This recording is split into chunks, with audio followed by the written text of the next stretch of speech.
Hi, welcome to Top 5 Free Agency Moves from April 2024. My name is Thomas Coltrain. Thanks for joining me. Ezekiel Elliott signed a one-year deal with the Cowboys. He's going to be wearing the number 15 during his second stint in Dallas. Elliott is a wily vet who's great in short yardage situations with the potential to still break the bigger runs. Last season, Zeke played on a 4-13 Patriots team led by Mac Jones. He was the only running back to play all 17 games, and he racked up 642 yards and 3 touchdowns for the Patriots. With the Cowboys, Zeke had 3 1,000-yard rushing seasons, including a rookie campaign where he rushed for more than 1,600 yards. The Denver Broncos traded the Jets for quarterback Zach Wilson, who will now compete with veteran Jarrett Stidham and rookie Bo Nix, who was drafted from Oregon. Bo Nix threw for more than 4,500 yards and 45 touchdowns at Oregon last season. Wilson has thrown more interceptions than touchdowns in the NFL during his 3 years playing for the Jets. It's too early to name a starter, but Zach Wilson currently has the best chance out of the 3 quarterbacks on Denver's roster. Originally reported as a contract extension, the Chiefs gave Travis Kelce a new 2-year contract worth more than $34 million.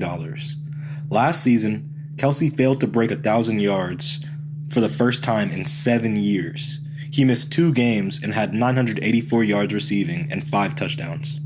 The Atlanta Falcons front office decided to draft Michael Penix Jr. out of Washington after signing Kirk Cousins to a 4-year deal in the NFL draft pick heard round the world. Everyone from Kirk Cousins to Stephen A. Smith had something to say about it. Penix Jr. passed for more than 4,000 yards and 30-plus touchdowns in both of his seasons at Washington. Personally, I like the draft pick, and I think it's a good idea. I think quarterbacks are rushed into playing too often, and many of the greats have sat on the bench to begin their careers. Patrick Mahomes backed up Alex Smith for a year.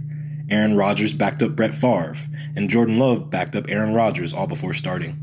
The Falcons front office looked at the bigger picture and evaluated that the next draft class of quarterbacks was weaker than the current one. The Falcons expect Cousins to play well, and as a result, that would move the team back further in the NFL draft. I doubt this played a factor in the Falcons' decision-making, but it's also important to note that the team is being investigated for tampering prior to signing Kirk Cousins. Should the Falcons be punished for this, it would also hurt their draft position in future NFL drafts. Odell Beckham Jr. signed a 1-year deal with the Miami Dolphins worth up to $8.25 million. While Beckham Jr. saw an uptick in his receiving yardage during his time with the Ravens, he has failed to break 600 yards receiving the past 4 seasons. That being said, OBJ has a wealth of experience, and the Super Bowl champ should be able to prove to the Dolphins that he can get the job done, provided that he can stay healthy.